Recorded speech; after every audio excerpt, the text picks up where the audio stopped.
Aloha, this is Jason from Hawaii.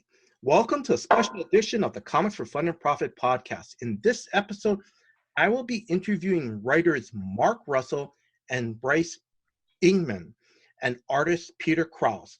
They are the creative team of My Bad. It is a 5-part limited series from Ahoy Comics. The first 2 issues are at your local comic book shops. The third issue will be out on January 12th, 2022. Mark, Bryce, and Peter, how are you guys doing today? I'm doing fine. Doing great. Enjoying the holidays and happy to talk to you about My Bad. I'm a bit jet lagged. Just got in this morning, back from Maui, Minnesota.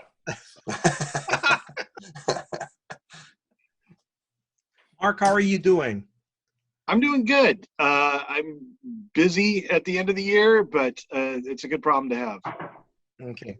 All right. I'm just going to go over just a short history of your guys' work. So, Mark, a lot of readers know your work from, you've written The Flintstones, Fantastic Four Life Story, 2 volumes of Second Coming from Ahoy Comics, and of course, the current series of My Bad. And in 2022, you're going to be writing The Wrong Earth, Fame and Fortune #1. That's also going to be coming out from Ahoy Comics. Now, Bryce, you are an actor, director, writer. And Bryce, correct me if I'm wrong. You have contributed works to Ahoy Comics, such as The Wrong Earth #2. You've also contributed some stories in Edgar Allan Poe's Sniffer of Terror. Now, what I noticed with yours is that it seems like your works have appeared like in always issues #4. That is true. I tend to be in issue #4 of the Edgar Allan Poe seasons. Yeah, I've noticed that too. I don't think it's by design. It's just some weird numerological thing with the universe. Yeah, I think that's what it is too, because I know you had an issue #4 in 2019, 2020, and next year in 2022. Yes. Yeah. No, I refuse to work in any comics that are not issue #4. Okay. and you have also done and you also worked on, you contributed to Killing Red Sonja, correct? Yeah. Yes. Mark and I wrote Killing Red Sonja together, and another Red Sonja story over at Dynamite. Yeah, and it's coming out in the Killing Red Sonja is coming out in a trade in January. Oh, okay. It ties into the main Red Sonja title that I was writing at the time, so it is like part of that story arc. The Red Sonja. Sorry, I got a cat. That's all right. That's all right. The Red Sonja Scorched Earth storyline. Okay, wait a minute. So, Mark, your cat. Now, I heard I shouldn't say anything about that. I was going to spoil the Matrix Resurrection thing. I better mouth shut. Mark, I'm going to ask, what's your cat's name, if you don't mind me asking? Willow. Wow. And she also makes an appearance in My Bad. Bryce wrote her in as like Emperor King's cat in the series, so she's now famous. She doesn't know, but she's a famous comic book cat now. We've been trying to get her to sign some books, but it's been difficult. Send me more photo reference. Okay, we will. And Peter, you have worked on Power of Shazam, Daredevil, Road Warrior, Irredeemable, and Insufferable. Now, guys, did I miss anything, or do you guys want to promote anything right now? Well, I just want to say that Irredeemable is one of the best superhero comics ever made. It's like absolutely one of my top favorite superhero comics of all time. Well, Mark Waid had a lot to do with that, so yeah. Well, you did too. I was happy. You two made a great team. Well, thank you very much, Mark. That's very sweet. So that was a lot of fun to do. I'll bet. No, it's absolutely true. It's a great book, and your work looks awesome in it. Oh, that's good. Well, thank you. It's very appreciative, and that was the last time that I worked in the old style. Now everything I do is digital. So. All right. Now, before we begin the interview, I want to give a big shout out to Hannah Bahedri of Superfan Promotions. Hannah, thank you very much for setting up this interview, and thank you for the advanced copies. Again, Hannah, thank you very much. I'm going to ask, do you guys want to add anything to that? I love what Hannah's done for Ahoy. She promotes our work relentlessly. Her and David Hyde at Superfan Promotions, and yeah, we're really happy to have them on our team. Yeah, it's really nice to work with them. It's having worked in comics for as long as I have. It's great to have a team like that that's really promoting the book to get out there so people are aware of it, and especially in the the way the landscape is now. There's so many choices out there. We're very appreciative of people when they do pick up our books. So yeah, shout out to them. It's wonderful. Now, okay, so may I ask you guys, and anyone, whoever wants to start off first, where can listeners follow you guys on social media? Twitter at Bryce Engman, same as Instagram, Bryce Engman, Instagram. I'm at Manruss, MANRUSS, on both Instagram and Twitter. And I'm Peter G. Krause on Twitter, and I refuse to have anything to do with Facebook or Instagram. So that's the only place you're going to find me. It's actually a solid choice. Now, I'm just gonna ask a couple questions about your origin stories. Like, where did you guys grow up, and what comics did you like? What were the comics you guys read when you guys were growing up?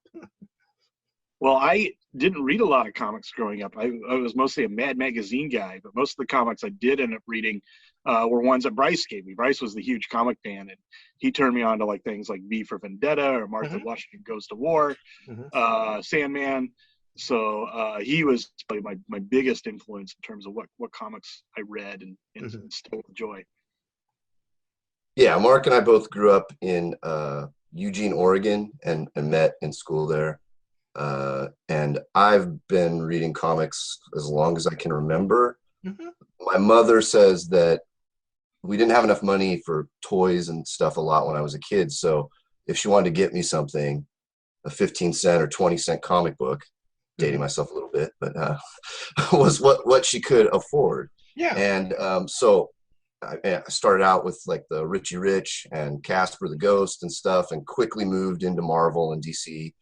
And was always obsessed with the Sunday comics and Peanuts and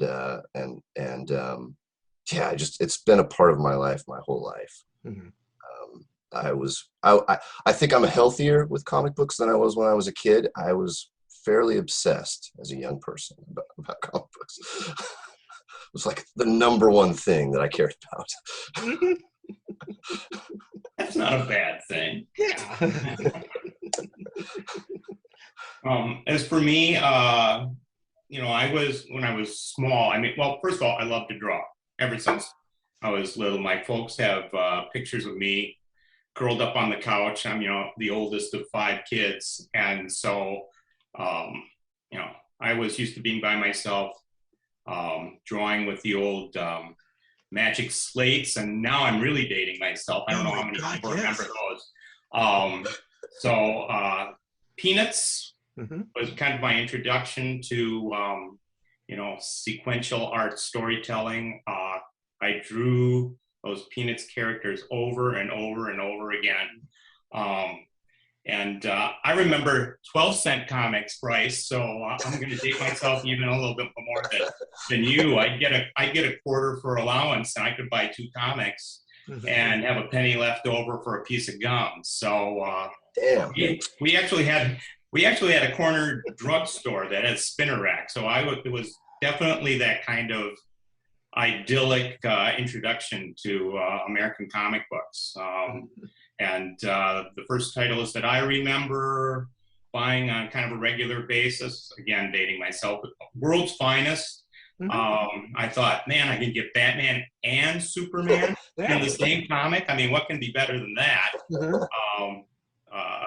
Later it was, Marvel books, primarily Daredevil. I've always been a huge Daredevil fan. And so getting to draw that was huge. And then my brother would buy the books that, I didn't follow regularly, like Legion of Superheroes. I think he would buy Hulk for his Marvel comic. So, and later, by the time I was in third grade, I had a group of guys that, again, it seems like this kind of idyllic kind of existence as far as comics go. We would go to each other's house, draw the characters, trade comics. I mean, yeah, it was a big, big part of my growing up. Now, Mark, I'm going to go back. I know there's going to be purists out there, but for me, I don't care. Mad Magazine was a comic book. I don't care. It, Absolutely. It's full of comics. Yeah. What else would it be? It was, because I used to read Mad Magazine. I loved it. I loved it when they did the parodies of movies, That was my first sort of gotta read every month comic book was Mad Magazine. Yeah. But yeah. Because some of the I was strangely put off by Alfred E. Newman. And I don't know, something about him, it creeped me out. So I always read Cracked. I read the Cheap Imitation. I think only because of Alfred E. Newman. Wow. I know. Try not to spread that news. Sorry. Breaking news. All right. So I'm gonna just jump right into my bad. So what is and anyone can jump in. What is the premise of My Bad? That's hard. Okay. It's maybe easier for me to just say where it started from was just this idea of this character of Emperor King catching the wrong superhero in a trap. And it's kind of grown out of that. And it keeps growing. So yeah.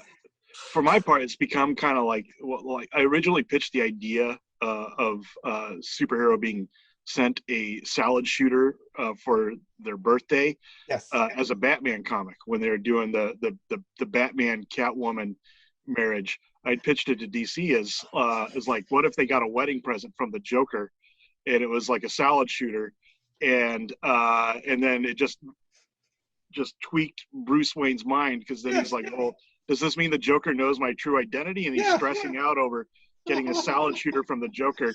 And I think the response I got from DC was not in a million years.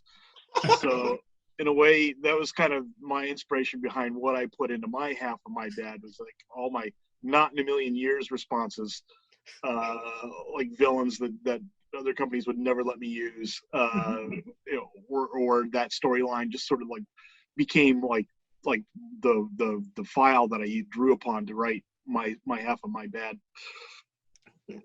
No, I'm sorry, what were you going to say? I was just going to say, from an artist's perspective, I mean, this was originally when I got approached on my end, was going to be a backup. It wasn't going to be a all-encompassing universe. So I thought, oh, this is a cute little idea here for a backup story. I in some ways I like the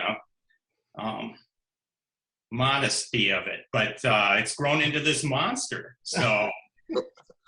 Yeah, originally it was going to be a backup feature in Second Coming, but as Bryce was writing, it just became clear this is like exists in its own universe.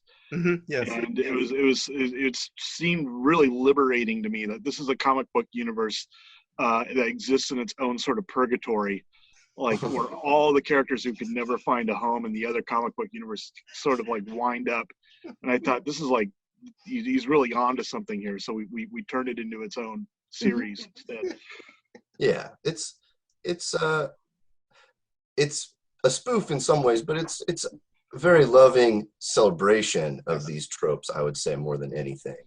And looking at things, from a little bit left of center, things that we know so well as comic book fans and superhero fans, and kind of trying to see what if we just took a different angle on this. But like Mark said, it's a lot of fun and very liberating. It is. I'm sorry, I don't mean to laugh. I'm because I've read the first two issues. It's meant to make you laugh. I'm glad you're laughing. Yeah. So okay.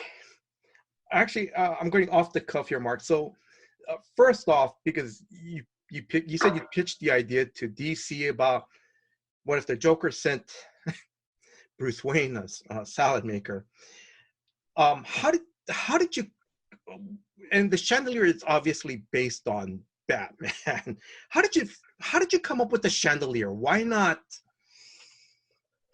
I don't know, something. Well, one thing that's always kind of struck me, but was a little weird about the whole Batman conceit, is that he's this guy, this billionaire with all this access to military grade technology that no one else has, and no one thinks to put it together that, oh, it must be the guy who owns the military technology company. So I wanted to sort of push that envelope a little and say, well, what if this guy just like was the heir to like this lamp fortune, and yet all of his accessories and his name and everything were all sort of lamp based. Yes. And nobody could figure out that it's the heir to the lamp fortune who's running around as a giant lamp, beating people up, and he's got the Lamborghini. Who else would want or be able to afford a Lamborghini? And because in my notes I love it from the first issue where the chandelier's I can't even remember his secret identity, but he's walking in through his light bulb factory, and then some guy goes, "Hey boss, anyone ever tell you sound like the chandelier?" Yeah, it would be such a it's ridiculous to imagine, especially in this day and age, that anybody would be able to keep that secret. Let's see. Peter, I'm going to ask you. Sorry, I'm kind of going off the cuff. I know I sent you guys questions, but I'm kind of going off the cuff. But so, Peter, how did you come up with the design of the chandelier? Well, first of all, I want to say, my approach to all this wackiness, and for the most part, this is the way I approach it. Although we get maybe a little goofier in the art style in the last issue, which I have to finish, by the way. But we've got this incredible, crazy stuff that's going on, and I feel like I'm the straight man. I think playing against the goofiness of it and just having a straight, the way I draw, almost a Kurt Swan type approach to all the weirdness, I think really plays to the strength of bringing this forward. The chandelier, actually, the original design was he didn't have his face covered with the pendants. We just had like a little lamp up on top. And I think it was Bryce who said, everyone said, "Oh yeah, that looks really, really good," and everything. But I think Bryce had the idea about, well, what if we covered his face? How is that good or bad? And Tom Pyre, our editor-in-chief, shot back, well, there's conveying emotions and that sort of thing can be kind of hard. But I said, man, that's really interesting ideas. We did a redraw where the design that we know of now, and our colorist, Kelly Fitzpatrick, we keep her involved in all this stuff. We don't always hear from her, but all of a sudden she just shot back, "That's cool." And I go, okay, well, I'm not going to argue with Kelly. We'll go ahead with that design. So, I also the descriptions in there was that, he had some sort of armor to protect himself. He's not necessarily I'm sure he's fit, but he's not necessarily the super buff, overly muscular kind of Batman that we know now. Yeah.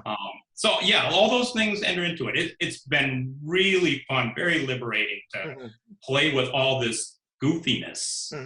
And when you're involved in creating characters, you're not hamstrung by things that have gone before. You're not saying, if I'm drawing Daredevil per se, that's well, how would Gene Colan do this? Or how would David Mazzucchelli do this? And how do I measure up to that? Here you're, doing it from the get-go. And I say, along with Mark and Bryce, these are my characters. This is the way it's going to be. And like I said, very liberating.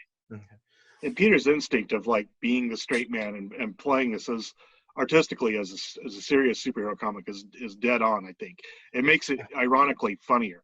One thing I hate is when artists try to like step on a funny line by having the characters sort of mugging, and Yes. it ruins the line. So it was like one thing that Peter really instinctively got right from the beginning is that the humor is in large part due to the fact that these characters take themselves very seriously. Yes. The artwork reflects that. Absolutely. So, I'm sorry. So, Bryce, I'm sorry. I know we lost connection. You came back in. I'm gonna try to bring you up to speed. Thanks. Now, correct me if I'm wrong, Mark and Russell, but like Mark said, that Peter's artwork in the book works because it's he wants to try to make it serious in the funny story. Do you want to add anything to that?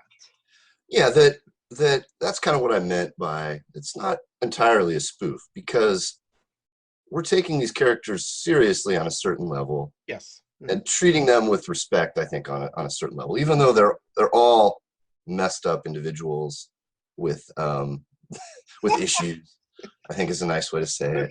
But it's not meant to just mock or laugh at these characters. And I think that Peter's got the perfect ear for that. Essentially, he gives us characters that look like real human beings but kind of act like asses, and that's what we need. That should be a tagline for the comic. Like humans, act like Maybe so. I like it. I'm gonna ask. So, how did you guys come up with these? Like the accelerator. How did you guys come up with that? And anyone can answer. All three of you guys can answer. Or The accelerator is. He needed to exist because Emperor King needed someone who he cannot defeat, who tortures him by foiling every one of his plans, and essentially drives him a little bit crazy to the point where he builds a torture trap with 16 stages of torture. It's not a healthy thing to do. But as the book reveals throughout the issues, he's had a long history of being humiliated publicly by the accelerator. And so the accelerator needed to exist. So, just playing with different comic book tropes, the alien superhero who lives on Earth, the super speedster superhero, kind of mix and match. But what I love about the accelerator is that he's just so unashamed of his own commercialism, of his own self-promotion, and he's not a lovable superhero. So I think it's a nice counterpoint to Emperor King's ambitions as a supervillain. Okay. In my half of the story, the accelerator's role is he's like this sort of superhero that's kind of like made it and is like sort of coasting on his reputation. And Chandelier like kind of hates him because he is like what he personally wants for himself. This guy who's like got all a million social followers on social media, and owns his own line of fried chicken franchises, and is loved in a sort of like network sitcom way that Chandelier is not. Chandelier is a guy who's just sort of like forcing himself upon the public consciousness by virtue of all the money he's able to throw into his hobby. The accelerator sells himself very well, and as you're going to find out in the story, I mean, it does resonate with the public in our comic books. So, for whatever insights that Mark has there, it's like he has been successful in selling himself and gaining a certain amount of maybe superficial affection. Yeah, Accelerator has achieved the status, the sort of social status that the Chandelier wants for himself. And he's an alien, so that's, I think, rubs the human characters, a little bit wrong. This guy's not even from around here. And how dare he open up a successful chicken stand? Yes, yeah. And and the accelerator's wife, correct me if I'm wrong, is a movie star, correct? Yes. Yeah, a lot to be jealous of. His Earth wife. Yes, his Earth wife. Whereas the Chandelier he goes by he fights crime at night. He really doesn't have a social life, you know. No, his true love is crime. Yes. Let's see. How did you guys come up with Man-Child? I think I came up with Man-Child just because, one, I wanted a different type of superhero represented, so I gravitated towards a Hulk-like superhero. But also, it's sort of like what I think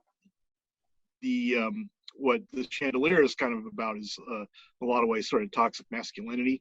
Like, he's this guy who thinks he's the best at everything, and so I wanted a character who was sort of like also somebody who was sort of recovering from that. Man-Child seemed like a guy who used to be like that himself, and they used to sort of bond over their sort of like, petty egos. And now, like, Man-Child's gone to therapy, and he's sort of grown up a little bit, and so he's like the other side. He's the downward slope of that toxic hill. Now I have a question. It's off the cuff, because Man-Child was Man-Child kind of sort of based off of David Spade? I'm just asking, because when I looked at it, that's a Peter Krause question. Okay, because I was kind of going, he looks short, blonde, the hair kind of. So Peter.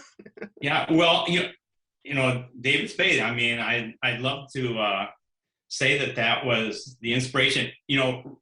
I remember a Hulk comic, and I don't know who the artist was, and it had a couple of panels of Bruce Banner in it, and when he wasn't Hulk, and he must have had made the change because he was bare-chested, and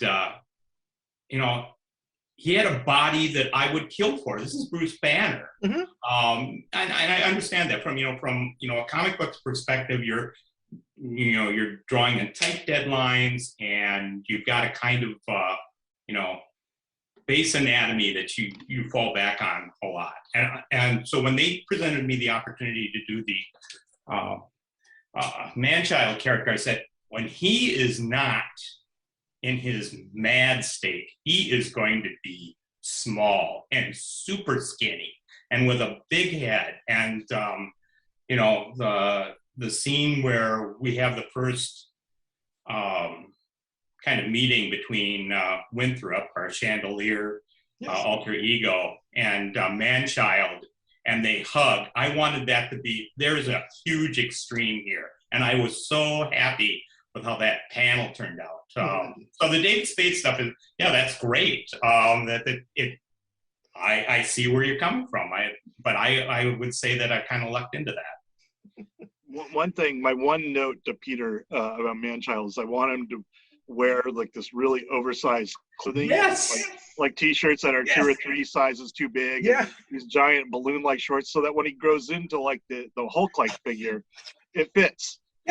So his clothes don't fit like 99% of the time, which I think makes him look even smaller. In fact, he's wearing these like baggy clothes that only really fit when he turns into like the Hulk-like creature. Yeah, and the one thing that I added to that was when he turns, so I thought, oh, this is great, these big baggy clothes and everything. Well, what can I contribute to this visually? And I thought, okay, he's going to be wearing socks with sandals. I mean, the fashion, the middle-aged guy fashion faux pas, and the socks will always stretch, so he won't be barefooted, but the sandals are going to explode, so he's going to go through a ton of sandals.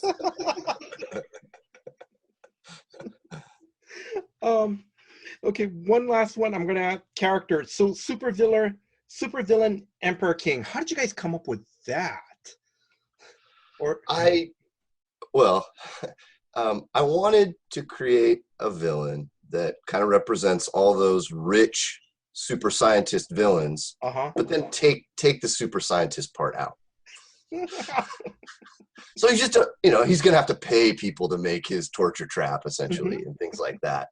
And he's kind of, in a way, he's like the ultimate jealous guy, right? He's jealous of all these amazing people that exist in this universe. There's aliens on his planet. There's, There's successful vigilantes like the Chandelier. There's people that can turn into Hulk-like creatures. There's time travelers. There's all kinds of things in this world, and he's just a rich guy who has a giant ego and wants people paying attention to him and wants to be important. But it's hard with all these fantastic characters around him, right? And so I think that's kind of who Emperor King is. He's that side of any of us who's like, well, why can't I play? Yeah. Yep. Super rich, spoiled, jealous, and with a bad haircut. And that's where I came from. You can make your own, opinions about who that might be in our world. That was the inspiration for me when I was drawing. So. I have to say the name Emperor King, I love it because it just encompasses all the super, because it's right. It's always someone that wants to conquer the world. It's all, like you said, right? Someone who's always, scientifically smart. Because I keep thinking of Doctor Doom, Lex Luthor, but it just, Emperor King just encapsulates, it captures, this is what a super villain's name should be, Thank you. And it's a joke too, because his name is Drew King, right? So it's his actual surname, and he's just stuck Emperor on the front of it. I'm sorry, because I didn't catch that King was his surname. Yeah. This is going to be an off the cuff question. Because I'm going back to Mark and Bryce. I know you've read you read Crack. So was Crack, Mad Magazine, were these? And I know it's the comic series, because I can see it's a love letter to old comics that we've read. Did Crack or Mad Magazine, did those play a little bit roles in when you guys were writing the series? And Peter, what about you for like drawing too as well? I think it plays somewhat of a role in pretty much everything I do, because it was like sort of a early love of mine. And also, when I'm writing a character, I kind of like, or writing a title, I think to myself, well, what doesn't make sense about this? Or what is it that, is like sort of ridiculous about this? And do I want to cover it up, or do I want to exploit it? Like, do I want to like change it so this does make sense? Or do I want to like double down and wallow in the fact that this is ridiculous? Yeah. One of the things kind of that I love about writing My Bad is it's a chance to really sort of double down and wallow in the ridiculousness of a lot of these tropes, sort of like vanities. Yeah. Again, I think we kind of covered the fact that I try to do it from a straight man perspective on all of these incredibly ridiculous things. The thing that kind of inspires me, but there was I believe a Mark Miller penned Swamp Thing story. And again, I'm going to bring up Kurt Swan, longtime Superman artist, his first artist that I can remember as a kid, going, wow, this is better drawn than a lot of comics. Who is this guy?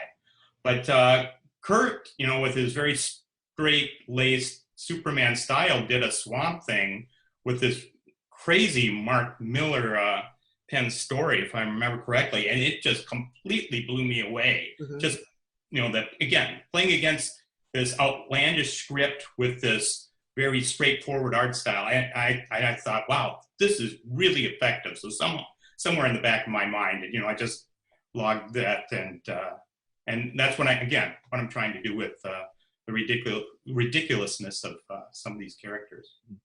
Now, before I continue on, I just want to let listeners know, and I'm going to ask another off-the-cuff question, because My Bad, there's now correct me if there's 3 short stories in there, and I'm going to ask, does they start tying in together into the last issue, into issue number 5? Because it seems like there's an there's like some type of thread going through them, or connectivity. There are details that will be relevant in both stories, and then both stories sort of collide in issue 5 in the finale. Yeah. Yes, there's a plan. Yeah, no, one of the nice things about the book, I think that Mark and I both really enjoy as writers, is that we can kind of play in our own playgrounds, but there's a larger playground that we're both playing in, right? There's a larger thing that we're both working toward, but we get to kind of play, and it just sort of was a lucky thing that it turned out that way, because as Peter brought up, this was originally a backup. So when we started to expand, oh, sorry, Bryce kind of froze up. Okay. well, how are we going to expand it? And so uh-oh. You're buffering a little. Okay, so should I leave and come back? Oh, you're fine right now. You're fine right now. Okay. Yeah. So I was just saying that it kind of ended up being a nice thing that we get to do these little separate stories, and it happened because it started out as a backup and then expanded into this book. But I think the format's really, really works for the title. Yeah, and because the other thing, because when I was coming up to questions and so forth, I was really thinking about, again, Bryce, like you said, it's a love letter. It's a love for comics, because I remember, when we were growing, and I'm going to say we're probably almost the same age. I'm in my mid 50s. Because I remember, those dollar size Batman, or the dollar size Super Family comics, Detective Comics. They had all short stories in there, and then it was always like, to be continued next month, and then you had to go and buy the next one. Or when I believe when Action Comics hit 600. Now, correct me if I'm wrong. I think like from 601 to 630 or something. They were doing weekly comics. Action Comics Weekly, right? Absolutely. And I was like, oh my God, this kind of feels like that. And particularly in the little 3-pagers that Peter and I did, I was really trying to kind of evoke some of that feeling of those old short stories that like spotlighted one character maybe from the Justice League or something that you didn't get to see as much, and that you were kind of excited. Oh, there's a Red Tornado story or whatever the case may be. Okay, so I'm going to ask character designs. I know I put this question more for Peter, but I'm going to, whoever wants to jump in, like, who came up with the character designs? We talked about the Chandelier, we talked about Man-Child. What about Emperor King and the Accelerator? Did you guys give notes to Peter? I'm just going to pass this over to Peter, because one of the great joys of working on this book is that Peter comes up with these amazing character designs. So that's all Peter. Yeah, well, I'm going to say, Bryce, let's say Rush Hour. Bryce had a lot of ideas about Rush Hour. He's the one who kind of did the little riff about, well, you should be wearing like clothing like highway workers would wear. The bright oranges or the neon greens or the reflective silver. That, from an artist perspective, you go, okay, he's, the writer is giving me something to kind of riff on here. Those are invaluable as far as that goes. To describe, how you come up with these characters all the time is kind of like asking a writer where he gets his ideas. I think it's something out there in the ether somehow that when you start scribbling, you're refining, and for the most part, I at least got in the area with the initial thing, but it was great having the feedback back and forth. And Kelly has definitely contributed, our colorist. I have given her some suggestions as far as colors, but I told her that I will defer to her as far as the coloring on characters if she has a strong idea about certain things. So it's yes, the artist will do a bulk of it, but it's a team effort.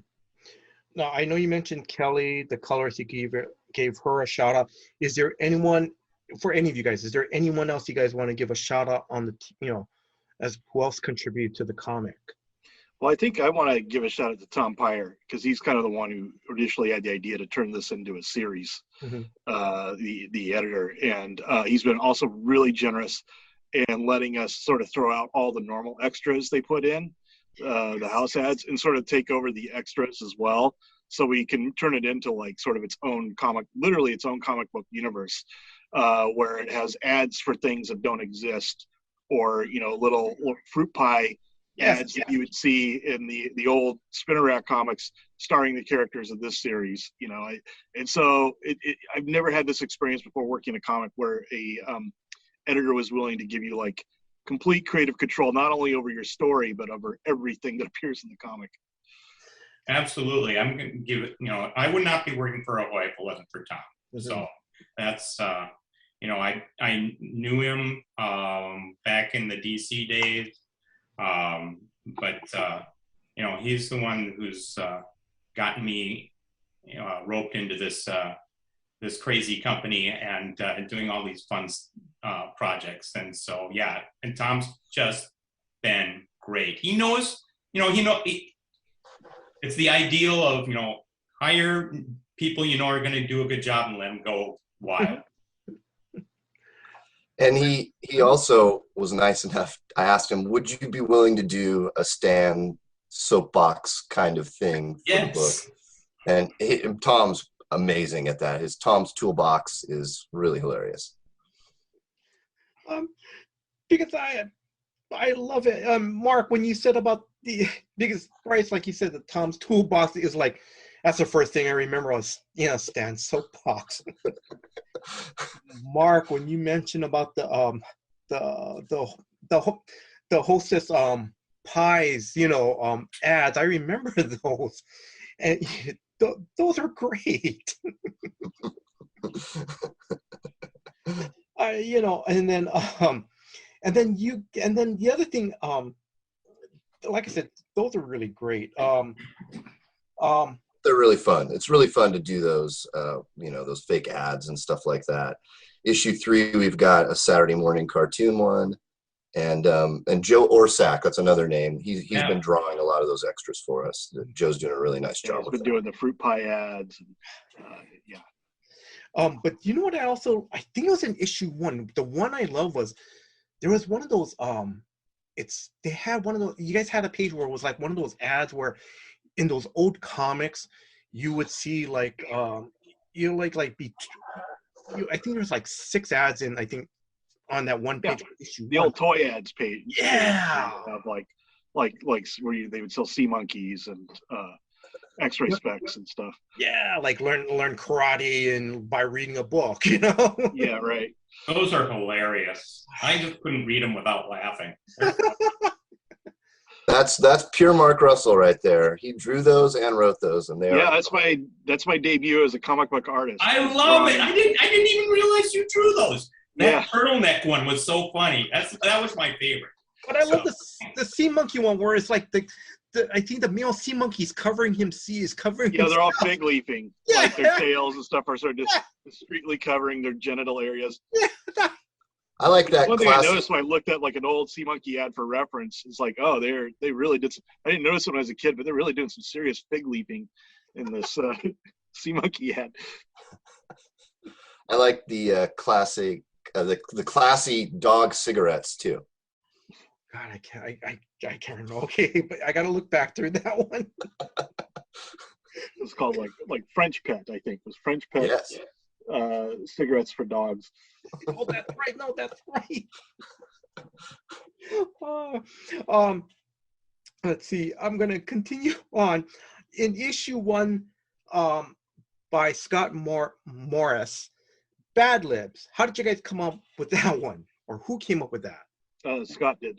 Yeah. And Tom thought it was a nice fit for My Bad, which we agreed. So, yeah, that just sort of was a piece that Tom added to the puzzle. Yeah. Oh, okay. All right. Because it's a lot of fun. Off the cuff, did Tom show you guys this, and did you guys start to play along? Like you guys put your sounds and Yeah, you kind of want to fill in, right? You kind of want to. I'm torn because I've always been scared to write in my comic books. I wanted to keep them nice, but it's really tempting.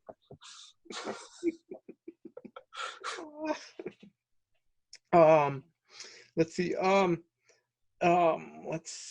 I'm gonna ask this because it sounds like you guys had a lot of fun doing this book. You guys really did. What was the most funniest or best thing that you guys came up with, or just like not only whether it's a creative idea or if it's just you guys sitting down during a Zoom meeting telling jokes or going, you remember reading this comic and we can't, or just the friendship and just going back and forth, talking story type deal. What was the best thing about doing the comic? Yeah, I really enjoyed the process because we were writing each 10 pages at a time. So there's a lot of back and forth showing each other the 10 pages that we've written. And it's really sort of a liberating process for me because I'm not responsible for the whole story and I got something to sort of play off of. Yes. And also, you sort of, when you get in that sort of back and forth, you sort of egg each other on. You create something that's sort of bigger than what either of you would have created alone. Yeah. It's with Mark. Yeah, we maybe have a cocktail sometimes when we're doing that and have some laughs. And then, like I said earlier, not just seeing the character designs, but seeing Peter's pages.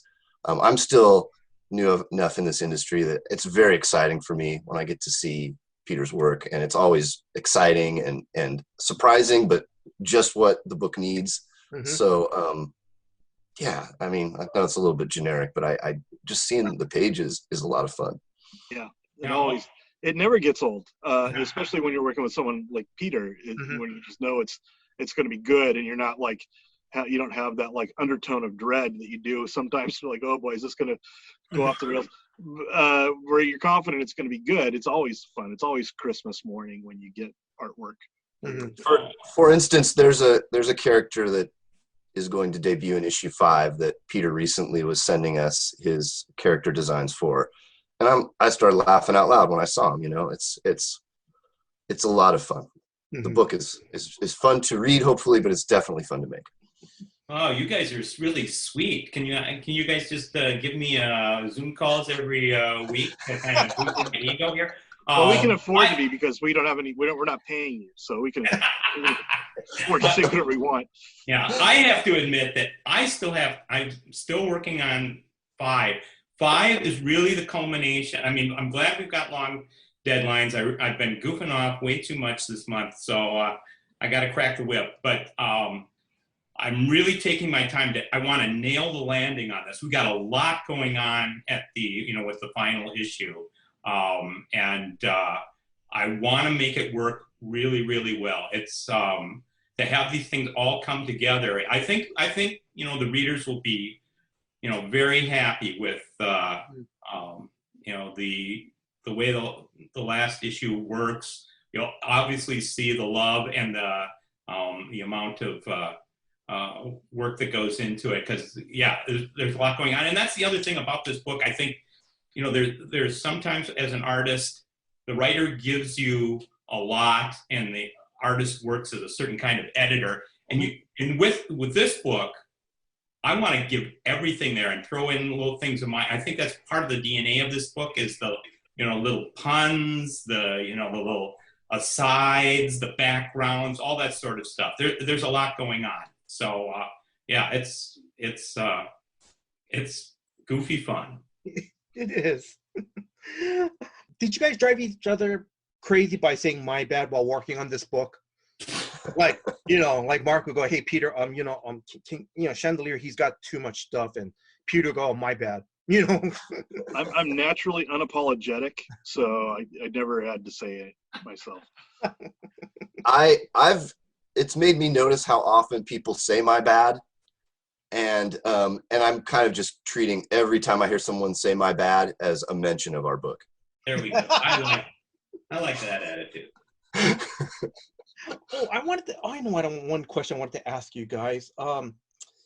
Did you guys have any other, besides, coming down with "My Bad" as the title, did you guys have any other titles you guys are playing around with? Yeah, we had a bunch. I'll let Bryce go through them, but yeah, my bad was the first title that Bryce came up with, and then we went through a bunch of them, and then just decided, well, that my bad was just sort of the purest, most distinctive distillation of what we were doing. But I'll let him talk about the other titles. We did talk about a lot of different titles, and the important new superhero universe, which it says on the the cover of the first issue and maybe the second issue. That was one of the titles that we talked about. Poor life decisions might have been another one. Unfortunate Adventures. But I think My Bad, Tom Pyre, made the point that was a pretty sticky title. And like I said, it's something people say all the time. Yeah. And shockingly, no one's used it in a movie for a title of a movie or a TV show or a book or anything that I know of. So we'll take it. Yeah, that's right. That's a very good point. And it works on a couple of different levels as a double entendre for the story about, my evil counterpart, and also, these are people who are deeply flawed and make tons of mistakes. Yeah. Mm-hmm. Okay. Another question, and I'm joking on this part. We talked about a salad maker. Now, among you guys, have any of you guys ever got a salad maker as a birthday present?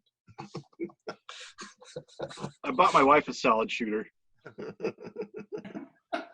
Before or after you start working on I was already aware of her identity, so after this story. I have not. Although when I used to play a lot of basketball, that was my basketball nickname, was the salad shooter. Oh, I remember. That's because he took really easy shots. He would get like an inch away from the hoop, and then he'd just do a quick jumper. So we call him the salad shooter. I thought it might be because he was money whenever he touched the ball. He was pretty money. Salad shooter. I mean, I like that better. All right. Favorite convention moments either as a fan or as a creator? Oh man, I have I don't know if this is my favorite. This is just the one that's seared into my memory as a kind of a moment of humiliation. Oh. But I was at like a table. It was like one of the very first signings I did when I was working with DC. They put me at a table. It was the first time I went to San Diego Comic-Con as like a DC creator. And I was sitting at a table ready to do a signing of Flintstones had just come out, and there was like this huge swell of people, like about 100 people waiting for the autographs. And I thought, wow, this is really taking off. But it turned out like I was sitting next to Gerard Way.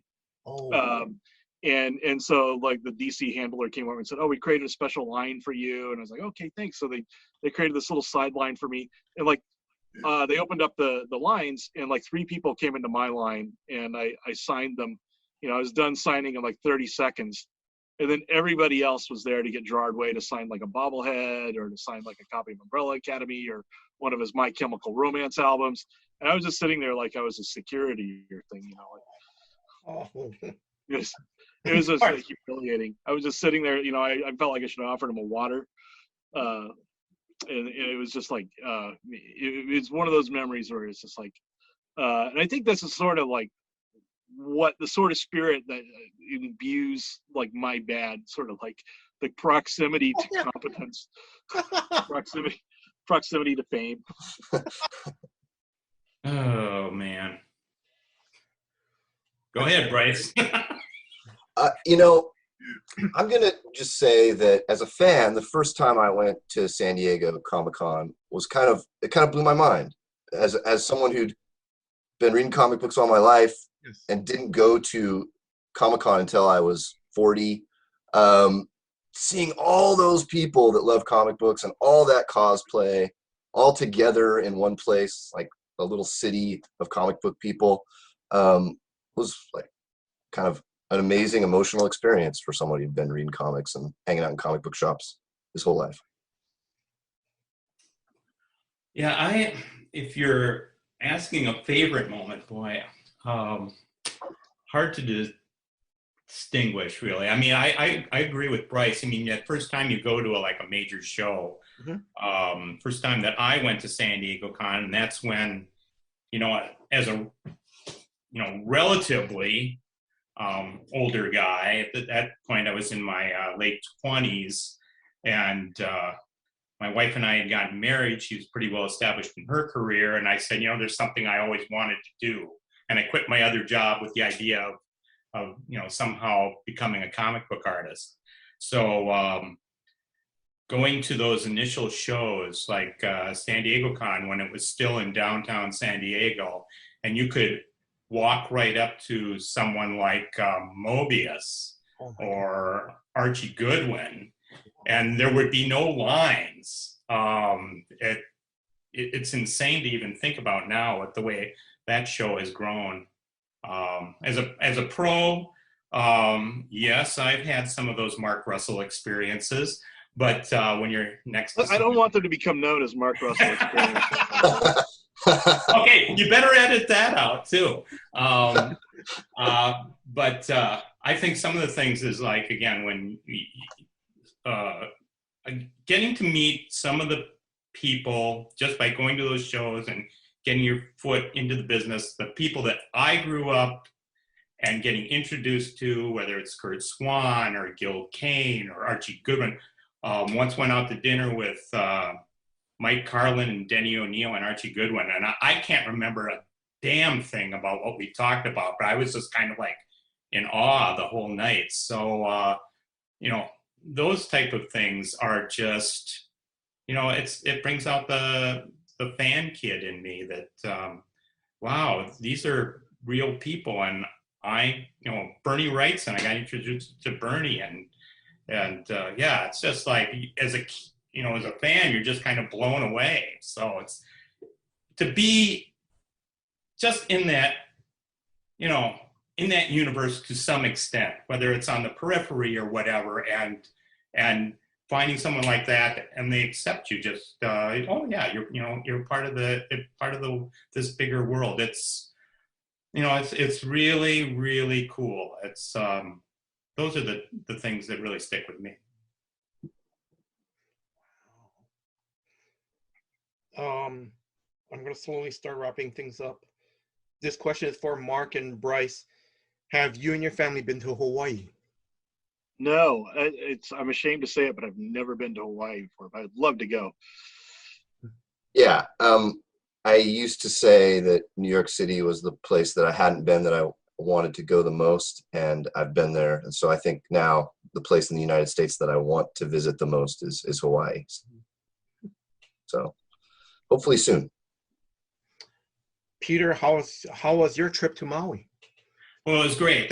This is the second time I've been there. In fact, I went for the first time in 2019, right before the pandemic. So it was a family trip. The first time around, my wife and her siblings, her mom had just passed, and they'd inherited some money, and they just said, you know, let's honor my mother-in-law, their mom. Let's just take all the kids.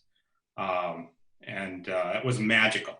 Mm-hmm. And so, you know, there was an instigation from the family again to do it this time. We were staying on, you know, West Maui. Mm-hmm. My kids have done the road all the way to Hana. Mm-hmm. You know, we're north of Black Rock on the Kanapali area, and we walk into Honokauai to go into town there. So we got to go to some of the local hangouts. It blows my mind. Mm-hmm. What a incredible part of the world. It's just amazing. Mm-hmm. Religious experience, really. Yeah, I'm going to say because I live in Oahu. To me, I think to really just see the real beauty of the islands is you would have to go to the outer islands, like, because Maui, you know, because Oahu is basically another urban city, you know, but Maui is incredible. Kauai, the Big Island. So yeah. Yeah, I hear nothing but great things about Kauai. So it's yeah, wow, it's mm-hmm. for a kid who grew up in the Midwest, and we never took long vacations. Mm-hmm. To go to, I couldn't even imagine ever going to a place like that. It's magical. Mm-hmm. All right, final questions for all of you guys. Any last words to our listeners? Well, I think if you have ever enjoyed superhero comic books, I think you probably will get a kick out of my bad. So give it a chance. Yeah, all the stories in My Bad are really short. So if you've got a short attention span or you're not sure you're going to enjoy it, just read one of them. If you don't like it, yeah, probably you're not going to like the rest.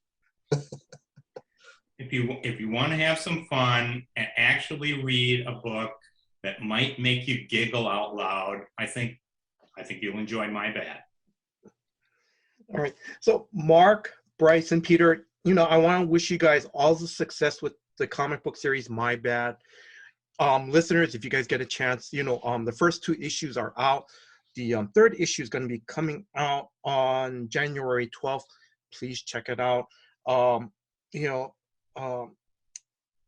Mark, Bryce, and Peter, mahalo. Thank you, guys. Thank you very much for your time, and thank you for giving me the opportunity to interview all of you. Thank you very much. This was fun.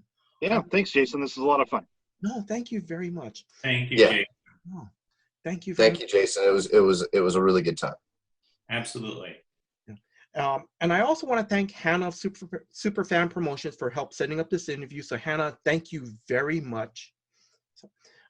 If you are a new reader or a lifelong reader, please check out the comic book series My Bad. Like I've already said, the first 2 issues are out in stores already.